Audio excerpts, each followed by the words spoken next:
이 자리에 오신 여러분들을 주의 이름으로 환영합니다. 네네. 우리 앞뒤 옆 사람과 한번 보면서 인사할까요? 오늘도 수고 많으셨습니다. 네, 인사할까요? 뒤에 분들도 한번 인사할까요? 오늘도 수고 많으셨습니다.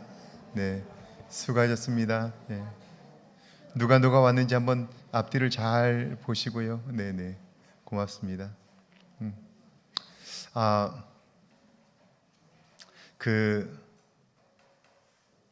좋은 노래는요, 전 세계 모든 가수들이 그 노래를 부르고 싶어 하고요. 좋은 노래는 누가 불러도 좋아요. 왜 그럴까 하는 거예요. 왜 좋은 노래는 노래를 잘 부르는 사람들은 모두 다 부르고 싶어 하고, 그리고 누가 불러도 그 노래는 좋은 걸까? 그 속에는 곡도 좋지만 부르는 사람이 잘 부르기도 하지만 사실은 부르는 사람을 감동시키며 동시에 감동된 그 감동의 마음이 듣는 사람들에게까지 전해지기 때문이에요. 그것이 사실은 대체로 가사를 통해서 전달되고 그 노래 속에 담긴 스토리가 사람들의 마음을 움직이는 거예요. 이걸 알 수 있는 게 뭐냐면, 똑같은 노래도 부르는 사람의 삶과 그 노래의 스토리를 알고 들으면 노래의 감동은 굉장히 커져요. 그런데 알지 못하고 들으면 감동은 적어져요. 그러니까 좋은 노래란 곡이 좋고 부르는 사람이 잘 부르기도 하지만 그 속에 있는 가사와 그리고 그 스토리가 사람들의 마음을 움직이는 거예요. 그리고 그 좋은 가사가 가수에 의해서 자기 고백이 되고 자기 고백이 되어 이 목소리를 통하여 나올 때에 그 마음이 듣는 사람들에게 닿는 거예요. 그래서 감동이 되는 거예요. 근데 그 감동은 얼마나 큰지 노래를 듣다 눈물이 나오고요. 그 노래를 듣다 삶이 달라져요. 어떤 사람은 죽으려고 했다가 그 노래를 듣다가 다시 살아야 되겠다라는 소망을 가지기도 해요. 이처럼 노래는 굉장히 큰 힘을 가지고 있어요. 하물며 우리가 하나님께 찬양을 부른다고 할 때 진실로 하나님이 살아계신 것을 체험하고 그 가사가 나의 고백이 되어 부를 수 있다면 그 찬양은 나의 내면을 바꿀 뿐 아니라 그렇게 부르는 찬양은 누군가의 마음도 흔들고 그의 삶도 새롭게 할 수 있는 거죠. 이것이 찬양의 힘인 거예요. 오늘 제가 여러분에게 아마 한 번은 들려드렸을 노래 하나를 준비했는데요. 전 세계 모든 가수가 부르고 싶어하는 노래예요. The Prayer, 기도라는 곡인데요. 여러분이 지난번에 제가 들려드려서 기억을 하실 건데 안드레아 보첼리와 헬렌 피셔가 부른 곡이에요. 여러분이 한번 이 곡을 전에 한번 들어봤으니까 조금은 익숙할 수 있는데요. 한번 가사를 한번 집중해서 한번 보세요. 그리고 어떤 가사가 사람들의 마음을 움직이는지 한번 찾아보세요. 어떤 가사가 도대체 전 세계 사람들이 이 곡을 들으면 마음이 움직이게 하는지 그걸 한번 찾아보시고요. 정말 이게 기도인데 나는 이런 기도를 하고 있는지 생각해보는 기회가 되면 좋겠어요. 아멘이시죠? 아멘이시죠? 네. 저녁은 드시고 오셨죠? 네. 아멘이시죠? 한번 들어보시죠.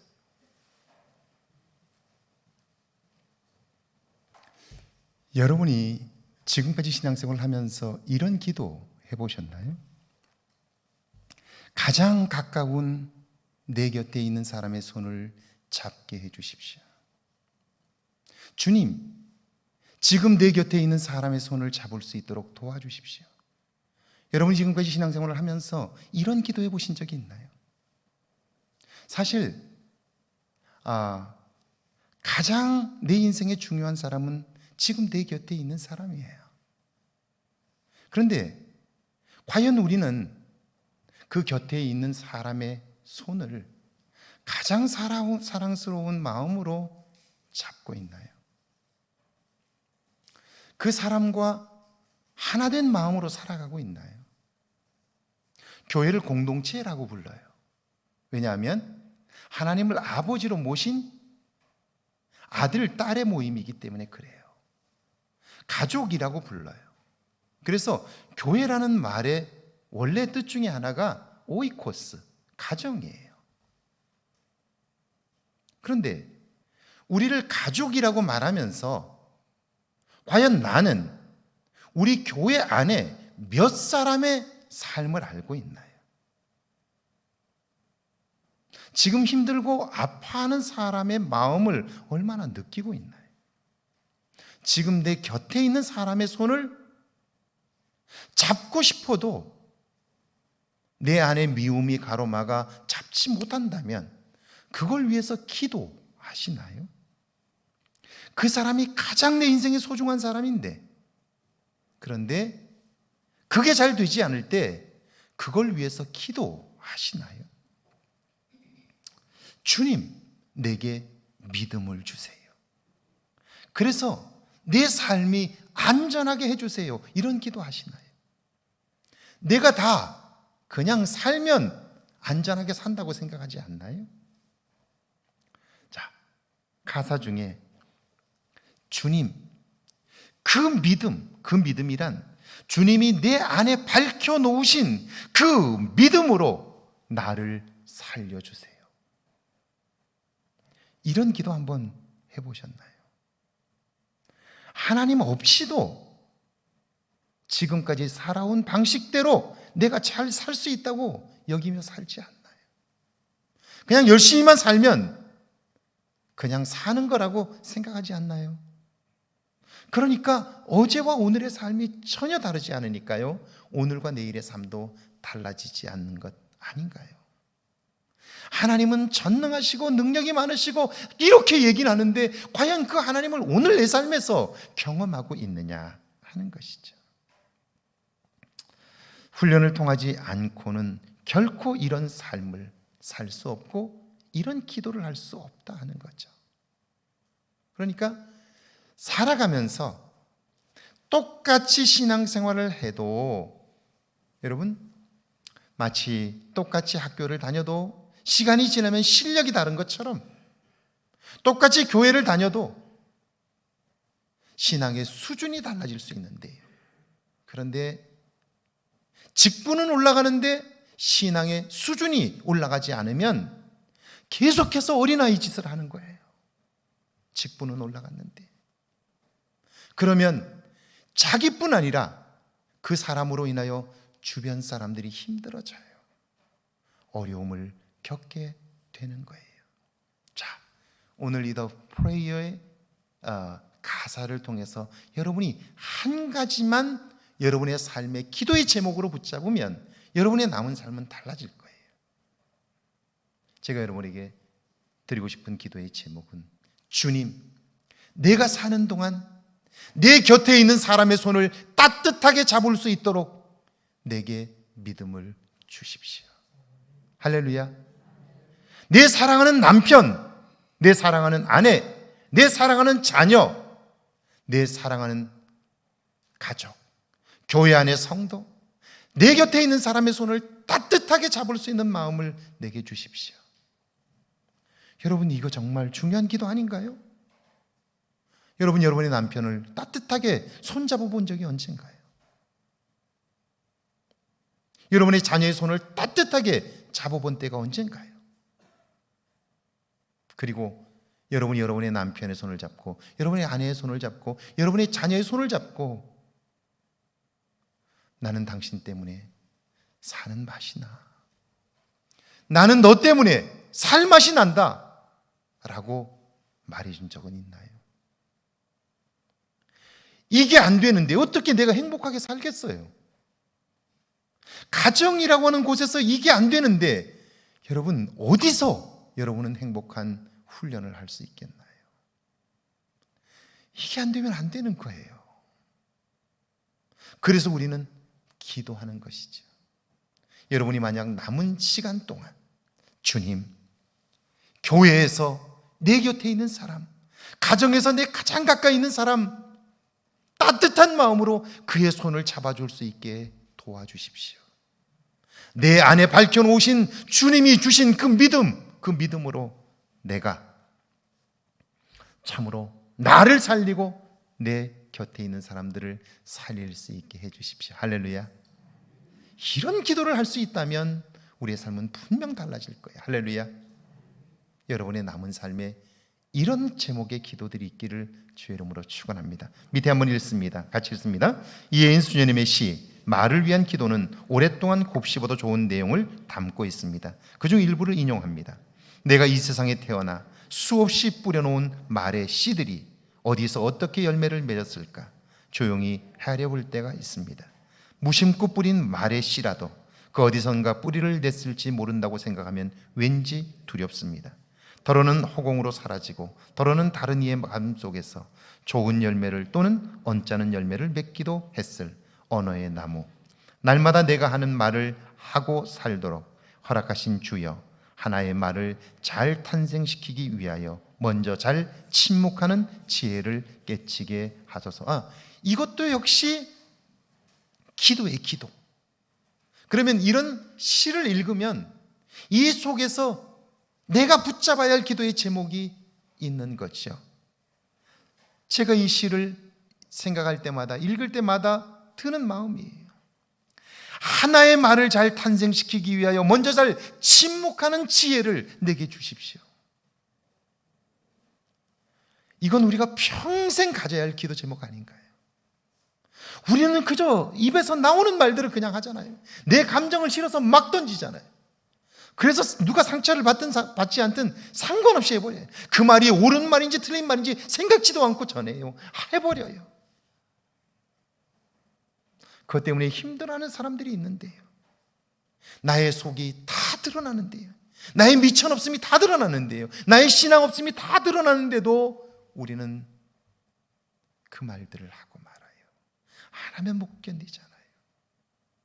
그런데 기도하면서 주님, 나의 말이 생명을 살리고 나의 말이 격려가 되고 쓰러진 사람을 일으킬 수 있는 힘 있는 말이 되도록 주님, 침묵할 수 있는 지혜를 내게 주십시오. 하고 싶은 말을 참고 견뎌낼 수 있는 내적인 힘을 주십시오. 할렐루야. 이런 기도는 오늘 우리의 삶에 꼭 필요한 기도 아닌가요? 적어도 우리가 교회 안에서 권사 정도라면, 적어도 교회 안에 권사면 어른이잖아요. 제가 오늘도 누군가와 그런 이야기를 나눴어요. 나이가 들면 다 노인은 될 수 있어요. 누구나 될 수 있어요. 그러나 나이가 든다고 어른이 되는 건 아니에요. 누가 어른이냐 하는 거예요. 어른의 말 한마디는 무게감이 있어요. 어른의 말 한마디는 생명을 살리는 말이에요. 어른의 품은 크기 때문에 누구나 와서 기대고 싶어 해요. 그런데 그 어른은 그냥 되는 게 아니에요. 하고 싶은 말을 참는 훈련을 할 때 생명을 살리는 말이 생각을 통하여 나올 수 있게 되는 것이죠. 자, 그러고 보니까 참된 신앙이란 아주 구체적입니다. 성경은 그렇게 말씀해요. 밑에 한번 읽어볼까요? 함께 읽습니다. 믿음은 행함을 통해 완성되고 행함은 믿음을 더욱 확고하게 만들어줍니다. 이런 믿음과 행함은 듣고 행하는 일에는 신속하고 분내는 일에는 더디함으로써 온유함을 통해 능력과 감동 그리고 영향력으로 나타납니다. 자, 참된 신앙은 온유함으로 하는 거예요. 밑에 한번 읽어볼까요? 함께 있습니다. 사도 바울은 오직 사랑 안에서 참된 것을 하여 범사에 그에게까지 잘할지라 그는 머리니 곧 그리스도라고 말씀합니다. 자, 오직 사랑 안에서 참된 것을 말하고 이때 사랑의 내용이 뭔가요? 고린전서 13장에서 사도 바울은 이때 필요한 사랑의 내용은 바로 오래 참음이에요. 참된 것을 말하기 위해서, 참된 것을 행하기 위해서 거짓된 것들을 말하고 싶을 때 참는 거예요. 거짓된 행실을 하고 싶은 때 그것을 제어하는 거예요. 이게 제어가 안 되면 결코 참된 것을 할 수가 없어요. 그러니까 사랑 안에서 참된 것을 할 수 있는 거예요. 그때 사랑은 오래 참음이죠. 그때 사랑은 자기의 유익을 구하지 않는 거예요. 할렐루야. 그거예요. 이걸 훈련해야 되는 거예요. 매일매일의 삶 속에서 훈련해야 되는 거예요. 그래야 사랑 안에서 참된 것을 할 수 있게 되는데요. 그러려면 우리는 매일매일의 삶 속에서 온유함, 부드러움을 훈련해야 돼요. 제가 목회를 하면서 제 자신도 그런 면이 있어요. 목회를 하면서 보니까 제 자신도 그렇고 교인들 중에 가끔 그런 분들이 계세요. 말을 할 때 보면 말이 너무 날카로워요. 너무 사나워요. 말에 자꾸 너무 감정을 많이 실어요. 근데 그 말에 감정이 실리면 그 말을 듣는 사람이 상처를 받아요. 끊임없어요. 끊임없어요. 그러면 내가 그렇다는 걸 알면 나 자신이 온유함, 부드러움을 훈련할 필요가 있어요. 아직도 참 많이 제가 부족하지만 저는 지금도 거울을 보고 웃는 연습을 하루에 수십 번씩은 합니다. 얼굴이 좀 사납게 생겼다 그래가지고 제가 부드러운 훈련을 하느라고 얼굴을 거울 볼 때마다 웃어요. 거울을 한번 보고 웃는 연습을 하면 적어도 10번 이상씩은 계속 웃는 연습을 해요. 그래서 이만해진 거예요. 아직도 사납다고 그러는 분들이 계신데 괜찮아진 거예요. 이만하면. 지금도 해요. 부드러움을 훈련해요. 그리고 정말 누구를 대할 때 겸손하게 대하려고 노력해요. 아직도 부족해요. 그러나 끊임없이 노력해요. 왜냐하면 그게 안 되면 하나님이 정말 내 인생을 위해서, 우리 교회를 위해서, 하나님을 위해서 소중한 사람을 보내줘도 나 스스로가 그 사람을 곁에 두지 못하는 거예요. 제가 목회를 하면서 보면 그래요. 가까이 가면 자꾸 상처를 주는 사람이 있어요. 그리고 자기 스스로가 가시도 친 말을 함으로써 가까이 가지 못하게 해요. 정말 안타까워요. 관계를 통하지 않고 서로 성장할 수 있는 방법은 없어요. 그런데 자기 스스로가 가시도 친 말들을 해요. 여러분이 다 알아요. 여러분이 누군가를 만났더니 그 사람이 다른 사람의 험담을 막 하는 거예요. 한 번은 그러려니 하고 받아줬어요. 근데 그 다음에 만나서 또 그래요. 여러분 그 사람 만나고 싶어요? 안 만나고 싶어요. 근데 본인만 모르는 거예요. 그 사람한테 속 얘기하고 싶어요? 아니야, 안 하고 싶어요. 절대로 관계가 깊어지지 않아요. 그러니까 그 사람은 어느 순간 외롭다고 느끼게 되는 거죠. 훈련이 필요한 거예요. 온유함의 훈련이 있죠. 두 번째 같이 읽어볼까요? 참된 신앙은 내 곁에 있는 사람을 섬기는 거예요. 이게 참된 신앙이에요. 밑에 한번 읽어볼까 함께 했습니다. 예수님은 말씀합니다. 너희가 서로 사랑하면 이로써 모든 사람이 너희가 내 제자인 줄 알리라. 참된 신앙이라. 그러니까 우리의 신앙이 성장한다고 할 때 그 성장하는 신앙의 내용이 뭐냐면 내 곁에 있는 사람, 그 사람을 섬기는 거예요. 끊임없이 섬기는 거예요. 그러니까 이렇게 질문해 봐야죠. 내가 이 교회를 얼마나 오래 다녔느냐, 그건 자랑이 아니고요. 내가 이 교회를 다니면서 얼마나 많은 사람들을 섬겼느냐, 이게 자랑이 돼야 되는 거죠. 그거는 틀림없어요. 여러분이 어떤 일을 만났을 때에 여러분 곁에 달려와주는 사람이 몇 명이나 있는가를 보면 알아요. 틀림없어요. 내가 어려움을 당했다고 했을 때 몇 명이나 내 곁에 달려와 줄까? 그걸 생각해 보면 틀림없어요. 참된 신앙이란 지금 내 곁에 있는 사람을 섬기는 거예요. 그러니까 제가 이렇게 얘기하는 거예요. 자, 지금 내 곁에 있는 사람이 행복하지 못하면 내가 행복할 수 없어요. 틀림없잖아요. 여러분들이 행복하지 않은데 제가 행복할 수 있겠어요? 제가 행복하지 않은데 여러분이 행복할 수 있겠어요? 남편이 행복하지 않은데 아내가 행복할 수 있겠어요? 남편이 행복하지 않은데 어떻게 아내가 행복하겠어요? 틀린 얘기예요. 그건 불가능한 얘기예요. 여러분의 5손가락 중에 엄지손가락이 아프면, 그러면 엄지손가락만 아픈가요? 몸이 유기체이기 때문에 엄지손가락이 아프면 여기도 다 아파요. 몸살이 났는데 여기 멍우리가 서잖아요. 왜 그래요? 몸이 못 견뎌서 그런 거예요. 그러니까 우리가 함께 공동체라면 결국 참된 신앙의 사람은 공동체 중에 누가 아픈지 그게 느껴지는 사람인 것이죠. 그리고 그걸 느낄 때 비로소 그 사람 때문에 아파하는 하나님의 마음도 느껴지고, 하나님의 그 마음을 느낄 때 우리는 하나님의 일을 감당할 수 있게 되는 것이죠. 자, 3번째 같이 읽어볼까요? 참된 신앙은 세속에 물들지 않도록 자신을 지키는 것입니다. 같이 읽습니다. 사도 바울은 내가 내 몸을 쳐 복종하게 함은 내가 남에게 전파한 후에 자신이 도리어 버림을 당할까 두려워함이로다 말씀합니다. 예, 내 몸을 쳐 복종하게 하는 것은 내가 복음을 전하고 다 전하여 다른 사람들은 구원받은 이후에 내가 구원에서 멀어질까 봐 나는 나 자신을 쳐 복종케 한다. 사실 오늘날 교회 안에는 너무나 많은 사람들이 스스로 하나님께 오려는 자들을 가로막고 서 있는 경우들이 많아요.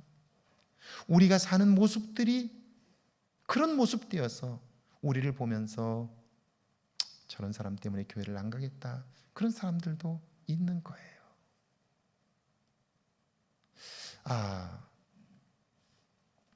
제가 지금까지 살면서 느낀 것은요, 분명한 것은 교회 안에 적어도 20%의 헌신된 사람만 있다면 교회는 완전히 달라질 수 있어요.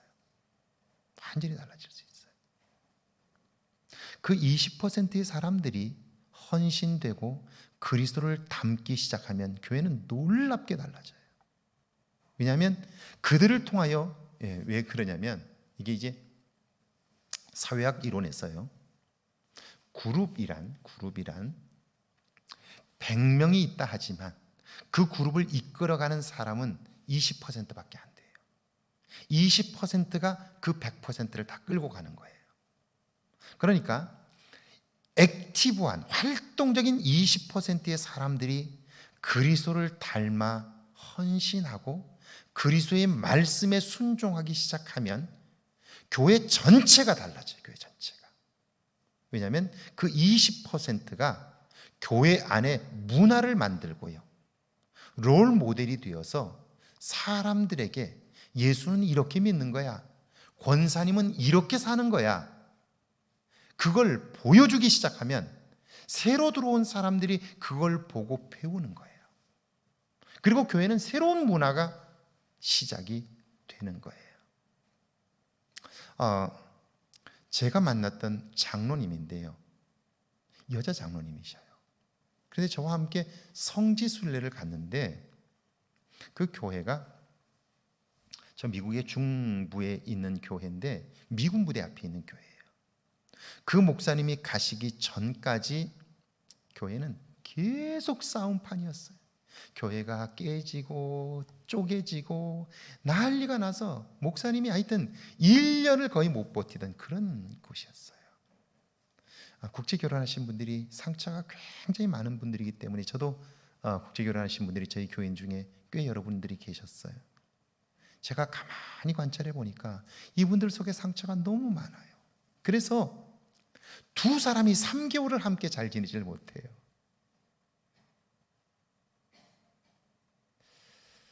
근데 그 교회가 어느 날부터인가 든든하게 서는 거예요. 그리고 그 목사님을 중심으로 교회가 탄탄하게 서기 시작하는데요. 교회가 탄탄해질 뿐 아니라 정말 귀한 사역들을 감당하기 시작하는 거예요. 아름다운 교회가 되었어요. 제가 너무 신기했어요. 그래서 관심 있게 보고 있었는데 마침 그때 저와 그 목사님, 우리 목회자 모임에서 성지순례 이스라엘을 가게 되었어요. 근데 갈 때 그 교회 교인들이 성지순례를 가겠다고 해가지고 목사님들과 함께 가는 그 모임에 그 교인들 20명 정도가 함께 따라왔어요. 그래서 같이 성지순례를 간 거예요. 그렇지 않아도 제가 관심이 있는 교회였는데 교인들과 함께 가서 제가 주목해서 봤어요. 그랬더니 무슨 식사를 할 때나 모임이 있을 때마다 교회가 일사불란해요. 그리고 은혜가 충만해요. 교인들의 얼굴이 완전히 달라요. 보통 교회와 달라요. 제가 한 하루는 너무너무 궁금해서 거기 목사님에게 차 한 잔을 마시면서 물었어요. 목사님, 이 교회가 내가 원래 이런 교회로 알고 있었는데 목사님 오시고 나서 교회가 이렇게 달라졌는데 그 비결이 뭐냐고 제가 물었어요. 왜냐하면 제가 목회 처음 개척을 했던 그 교회 지역에서 한 15분 정도 가면 미군 부대가 있는데 거기에 저희 교회가 원래 거기 있었어요. 근데 막 깨지고 찢어지고 해가지고 제 전임자들이 다 막 어마어마하게 어려움을 겪고 그러다가 교회를 이쪽으로 옮겼어요. 거기서 나오는 교인들이 있는데 제가 보니까 하여튼 두 사람이 3개월을 같이 지내질 못해요. 서로 싸우고 계속 그래요. 제가 거기다가 좀 좋은 공동체를 만들어 보려고 무진 노력을 했어요. 일주일에 막 며칠씩 가서 거기서 사람들을 전도하고 같이 성경 공부를 하고 그랬어요. 근데 그 상처를 극복하지 못하는 거예요. 그래서 제가 그 얘기를 하면서 어떻게 이 교회는 그럴 수 있었느냐고 그랬더니 웃으면서 비결이 하나 있다고 그래요. 그래서 뭐냐고 그랬더니 그 장로님 이야기를 하시는 거예요. 여자 장로님인데 말이 없으셔요. 근데 이분 때문에 교회가 달라진 거예요. 그 한 분 때문에. 교회가 너무나 낡아가지고 막 비가 새고 형편이 없는 거예요. 그러니까 더 이상 교회를 유지할 수가 없어요. 리모델링에도 돈이 다 너무 많이 들고. 그러니까 교회당을 새로 짓자 이렇게 된 거예요. 근데 돈이 없어요, 교회가.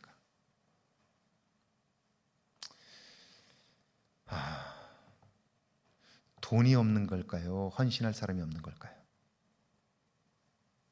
그 교회에 돈이 없을까요? 헌신할 사람이 없을까요? 예? 아니, 잘 모르시죠? 모를 수밖에 없어요. 예. 모를 거예요. 교회를 짓자라고 했는데요. 다 우리 교회가 무슨 돈이 있어? 그렇게 얘기하는 거예요. 다 우리 교회가 무슨 돈이 있어? 교회를 건축해. 그렇게 얘기를 하는 거예요. 그런데요. 어느 날 교회 건축을 선포하고 함께 교인들이 기도하는데요.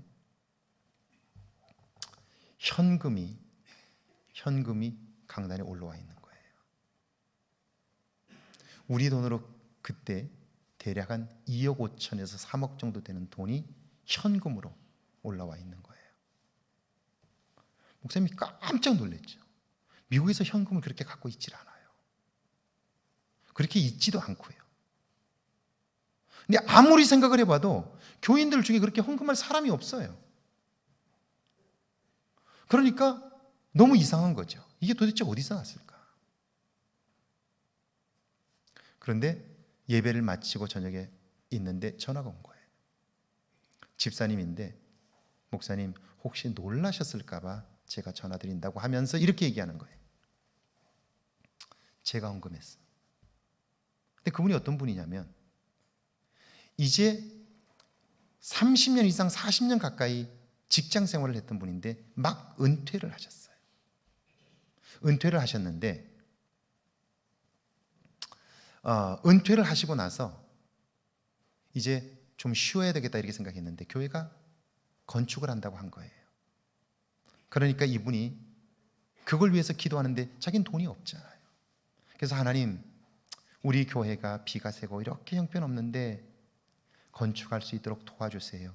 제가 할 수 있는 일이 있다면 하나님 제가 순종할게요. 그렇게 기도한 거예요. 정말 마음이 아파서 그렇게 간절하게 기도하는데요, 순간 기도 중에 하나님이 이런 마음을 주신 거예요. 지금까지 30년, 40년 동안 네가 가정과 너희 자녀들을 위해서 헌신하고 수고했으니까 이제 네가 남은 시간 나를 위해서 수고하면 안 되니? 그런 거예요. 깜짝 놀란 거예요. 저 은퇴했는데요? 그렇게 했더니 이제부터 나를 위해서 몇 년 동안 일하면 안 되겠니? 하나님이 그렇게 말씀하시는 거예요. 그래서 그가 깜짝 놀라서요, 내가 지금까지 나와 내 가족들만 위해서 살았는데 하나님을 위해서 한번 살아볼 수 있다면 그게 좋겠다는 마음이 들었고요. 그래서 은퇴한 회사에다 전화를 한 거예요.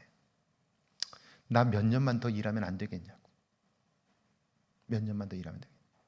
몇 년에 더 할 건데 나 5년만 더 하고 싶다고 한 거예요. 그러니까 보세요. 5년을 더 하고 싶다고 그랬더니 그 회사에서는 오라고, 언제든지. 당신같이 성실하고 당신같이 열심히 있는 사람이 우리 회사에 필요하다고 오라고, 내일부터라도 오라고 한 거예요. 그래서 회사에 다시 5년 동안 나가기로 하고 은행에 가서 론을 받은 거예요. 융자를 받은 거예요. 1년에 자기가 5만 불 정도 받으니까요, 5년 하면 25만 불, 3억 정도가 되는 거예요. 은행에서 융자를 받아가지고요, 헌금을 한 거예요. 이게 교회가 발칵 뒤집힌 거예요. 저분이 그렇게 헌신하는데 우리는 도대체 뭐냐고. 그러면서 사람들이 도전을 받기 시작하면서 자기 주머니에 있는 것들을 내어놓기 시작한 거예요. 빚을 한 푼도 안 지고 그 교회당을 다 완전히 지었어요. 그리고 나서 장로 선거가 있는데요, 누구도 반대하지 않고 그분을 장로님으로 추천한 거예요. 그리고 그분이 한마디만 말하면 누구도 재론하지 않아요. 그분이 집사님 이제 말 그만해 라고 하면요, 거기서 딱 멈추는 거예요. 더 이상 말하지 않아요. 두 사람이 모여서 딴소리를 하면 모여가지고 자꾸 남 얘기하지 말라고 이야기하면 두 사람이 더 이상 얘기를 하지 않아요. 그러니까 교회가 잠잠해지고요, 장로님이 이야기하는 대로 교회가 움직여지기 시작하는데요, 교회가 평온해졌어요. 교회가 완전히 달라졌어요. 헌신된 한 사람이 교회를 이렇게 바꾸는 거예요. 할렐루야. 그러니까 헌신된 사람의 모습을 보고 교인들이 닮기 시작하는 거예요. 제가 그 장로님하고 그 성전산을 오르면서 이야기를 했어요. 아니 장로님 어떻게 그런 생각을 다 했느냐고 그랬더니 웃으면서, 목사님 기도하면 하나님이 그런 지혜를 주시죠. 제가 할 수 있겠어요? 제가 뭐 배운 것이 있어요? 뭐가 있어요? 그렇게 얘기를 하는 거예요. 이게 하나님이 주시는 능력 아닌가요? 믿음의 능력 아닌가요? 자 보세요. 경건한 삶에는 그래서 뭐예요? 훈련이 필요해요. 자, 첫 번째 같이 한번 읽어볼까요? 빨리 할 것과 더디 할 것이 있습니다. 19절 같이 읽습니다. 사람마다 듣기는 속히 하고 말하기는 더디하며 성내기도 예, 말을 잘하기 위해서 침묵하는 훈련이 먼저 돼야 되는 거죠. 듣기는 속히 하고 말하기는 더디하는 것 훈련해야 돼요. 성내는 것, 자꾸 내 말에 감정을 싣는 것, 이건요 훈련하지 않으면 나도 모르게 자동적으로 되어져요. 그러니까 훈련해야 돼요.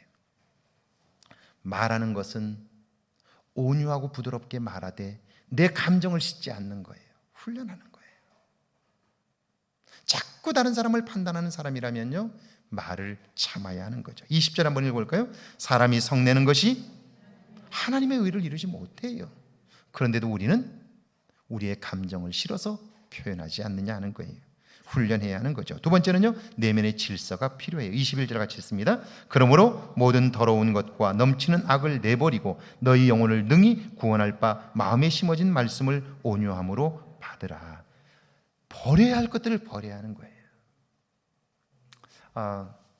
저는 제가 살면서 존경하는 분들이 여러분 계세요. 여러분 중에도 제가 진심으로 존경하는 분이 계세요. 진심으로 존경해요. 그리고 제가 존경하기 때문에 그분을 닮고 싶어하는 마음이 제 안에 있어요. 근데 뭐 대단한 거 아니에요. 그분의 중심이 있는 모습들이 저를 감동시키고 그것이 그분을 정말 존경하게 만드는 거예요. 제가 존경하는 분 중에 한 분, 이런 분이 계세요. 사회적으로 괜찮은 분이셔요. 성공하신 분이셔요. 그런데 이분이 말 실수를 하나 하셨어요. 근데 그분은 모르셨어요. 그런데 어느 날 함께 모임을 하다가 그 이야기를 했어요. 그러자 그분이 일어나서 정중하게 그분에게 달려가서 제가 잘못했다고 사과를 하는 거예요. 내가 몰라서 그랬다고, 내가 실수했다고, 미안하다고 사과를 하는 거예요. 여러분, 잘못할 수 있어요, 누구나. 그걸 용서해 주지 않는다 그러면 그 사람은 아직 성숙하지 못한 사람이에요. 문제는 누구나 잘못할 수 있어요. 잘못했을 때 정중하게 인정하고 사과를 구하는 거예요. 이게 내 삶을 새롭게 시작할 수 있는 방법들이에요. 그런데 많은 사람들이 사과할 줄 몰라요. 아내에게도 남편에게도 사과할 줄 몰라요. 가장 가까운 사람에게도 잘못하면 사과해야 돼요. 그래야 관계가 회복될 수 있어요. 그런데 우리는 그러니까 버려야 할 것들을 버려야 하는 거죠. 그리고 온유함으로 받아들이는 거예요. 자, 자신에게 속을 수 있어요. 22절 한번 읽어볼까요? 함께 읽습니다. 너희는 말씀을 행하는 자가 되고 듣기만 하여 자신을 속이는 자가 되지 말라. 몰라서 행하지 못하는 것과 알면서 행하지 않는 것은 차원이 다른 거예요. 알기는 다 알아요. 그러나 행하지 않는다면 결국 내가 알고 있는 그것이 하나님 앞에서 기준이 되어 내가 평가받게 될 거예요. 이걸 기억해야 돼요. 몰라서 그런다면 괜찮아요. 알면서 그러는 것은 용서받기 어렵다 하는 거예요. 자, 진정한 경건의 모습입니다. 26절 읽어볼까요? 함께 했습니다. 누구든지 스스로 경건하다 생각하며 자기 혀를 재갈 물리지 아니하고 자기 마음을 속이면 이 사람의 경건은 헛것이다. 양심이 우리에게 말해주는 게 있잖아요. 이건 아니야. 이렇게 하면 안 돼. 그 양심이 하는 소리. 우리 안에 성령께서 하시는 음성이 분명히 있어요. 그 음성을 듣고 양심의 찔림을 받으면 솔직하게 고백하는 거예요. 인정하는 거예요. 그러면 새롭게 시작할 수 있고요. 관계도 새로워질 수 있는 거예요. 할렐루야. 여러분, 내 잘못을 인정한다고 해서 그 사람이 내 곁을 떠나지 않아요. 여러분이 살아보셔서 아시죠? 잘못해놓고도 안 그런 척하는 사람과 여러분 만나고 싶으세요? 잘못했을 때 잘못했다고 말하는 사람과 계속 만나고 싶으세요? 틀림없어요. 잘못할 수는 있어요. 그러나 중요한 것은 인정하느냐 하지 않느냐 하는 거예요. 자기 스스로에게 속게 되는 거예요. 27절 같이 읽습니다. 하나님 아버지 앞에서 정결하고 더러움이 없는 경건은 곧 고아와 과부를 그 환난 중에 돌보고 또 자기를 지켜 세속에 물들지 아니하는 그것이니라. 이게 왜 중요하냐면 고아와 과부를 섬기는 것이 왜 중요하냐면 그들을 섬기면서 하나님이 그들에게 얼마나 관심하고 있는지를 느낄 수 있게 되고요. 그걸 느끼게 될 때 우리의 삶은 하나님 중심의 삶이 될 수 있는 거죠. 할렐루야. 할렐루야. 그런 것입니다. 여러분, 삶을 훈련하는 일은요, 그렇게 뭐 대단한 거 아니에요. 자, 오늘 The Prayer라고 하는 곡의 가사를 통해서 내가 남은 생애 동안 기도해야 할 제목 하나를 배웠어요. 뭐죠? 네? 주님, 지금 내 곁에 있는 사람의 손을 따뜻하게 잡을 수 있게 하옵소서. 이앤수녀님의 기도를 통해서 우리가 배웠어요. 뭘 배웠죠? 아름다운 말을 하기 위하여 먼저 침묵하는 훈련을 하게 해 주십시오. 이건 우리의 힘으로 되지 않아요. 하나님의 도움으로는 아주 쉽게 될 수 있는 거죠. 이런 훈련의 삶이 여러분에게 있기를 주의 이름으로 축원합니다. 같이 한번 기도할까요?